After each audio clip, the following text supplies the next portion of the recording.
Consider Christianity. All right, let's consider it. The entire doctrine is predicated on the idea that the gospel account of the miracles of Jesus is true.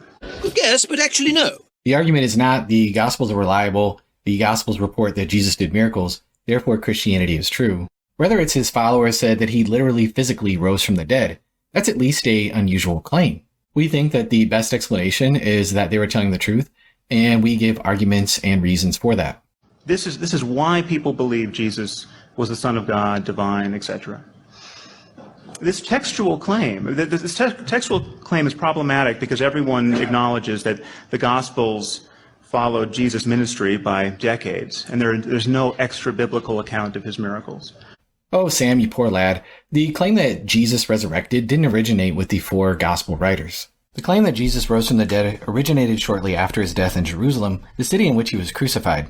Your best bet as a skeptic is to say that the disciples mistakenly believed that Jesus rose from the dead, and then all the physical details about Jesus' resurrection are later embellishments, and don't actually go back to what the original eyewitnesses said. But if we look at the Gospels and find out what their authors are like, we see that there are multiple clues in their documents that lead us to think that they were careful, honest, and close up to the facts. That being the case, then the resurrection stories represent at least what the original people claimed. So now the question becomes, why would they make such a claim to a hostile audience? But the truth is quite a bit worse than that. The truth is, even if we had multiple contemporaneous eyewitness accounts of the miracles of Jesus, this still would not provide sufficient basis to believe that these events actually occurred. Of course, this wouldn't prove it, and nobody is suggesting that we should be credulous. What we need to do is look at the details of the testimony of their claim and the particular content in it, and then we also need to look at the context in which they made these claims. Well, why not? Well, the problem is that first-hand reports of miracles are quite common, even in the 21st century. I have met literally hundreds at this point of Western-educated men and women who think that their favorite Hindu or Buddhist guru has magic powers. Oh no, here's Sam Harris with his Sathya Sai Baba comparisons. He really gets a lot of mileage out of this one. Ah, boy, here we go. For those of you who don't know, Sathya Sai Baba was an Indian guru who lived between 1926 and 2011. When he was 14 years old, he claimed that he was a reincarnation of another Indian Hindu guru and left his home to serve his followers. Sai Baba's believers credit him with miracles such as materializations of holy ash and other small objects such as rings, necklaces, and watches, along with reports of miraculous healings, clairvoyance, and so forth. There's been a lot of studies done about him, and well, many have concluded that he's a huckster. You very, very bad man. All the powers ascribed to these gurus are every bit as outlandish as those ascribed to Jesus. I actually remain open to evidence of such powers, but the fact is that people who tell these stories desperately want to believe them. Okay, so these so-called miracles affirm people's established opinions and prejudices. Well, that right there off the bat is a good reason to doubt. Now, occasionally, reports of miracles may be allowed to pass without inspection. In the case of Jesus' resurrection, this wasn't something that was reported far, far away long after the events took place. No, they preached it in the streets of Jerusalem shortly after Jesus died to a hostile audience. Think about it this way, there's a very big difference between what a phony healing evangelist can get away with in, say, Florida, and what they could get away with in Mecca. All, to my knowledge, lack the kind of corroborating evidence we should require before believing that nature's laws have been abrogated in this way. And people who believe these stories show an uncanny reluctance to look for non-miraculous causes.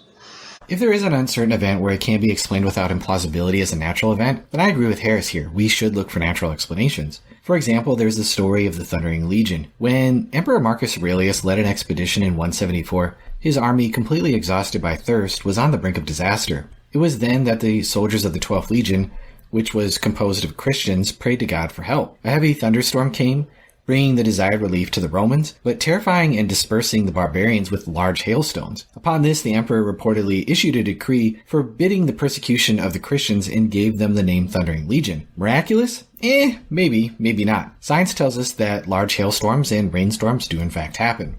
But the more our knowledge of science grows, the more it confirms that dead people do in fact stay dead. But it remains a fact that yogis and mystics are said to be walking on water and raising the dead and flying without the aid of technology. materializing objects, reading minds, foretelling the future, right now. In fact, all of these powers have been ascribed to Sathya Sai Baba, the South Indian guru, by an uncountable number of eyewitnesses. I told you he was going to play the Sai Baba card. So let's talk about Sathya Sai Baba for just a moment. Sathya Sai Baba has been repeatedly criticized for faking miracles by using sleight of hand, as I mentioned earlier. He performs little trivial miracles like manifesting watches and jewelry, and I fail to see what kind of striking teachings these silly miracles really signify.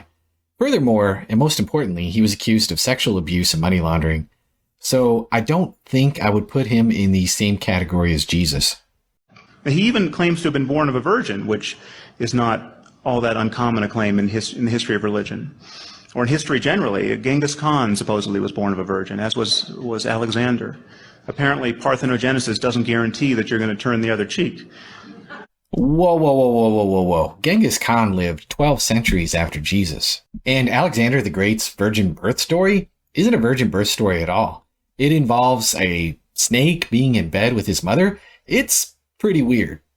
Not to mention it was written by Plutarch 4 centuries later. The comparison of Jesus and Sathya Sai Baba just isn't good. If anything, the contrast couldn't be more stark. Harris is just comparing apples with oranges here. Sathya Sai Baba's miracles were allowed to pass without examination in front of an audience where he was just establishing opinions that they already had about him. He was doing trivial miracles like manifesting watches and little trinkets and jewelry, and he was accused of all kinds of terrible things. I really think that Harris just needs to stop making this silly comparison.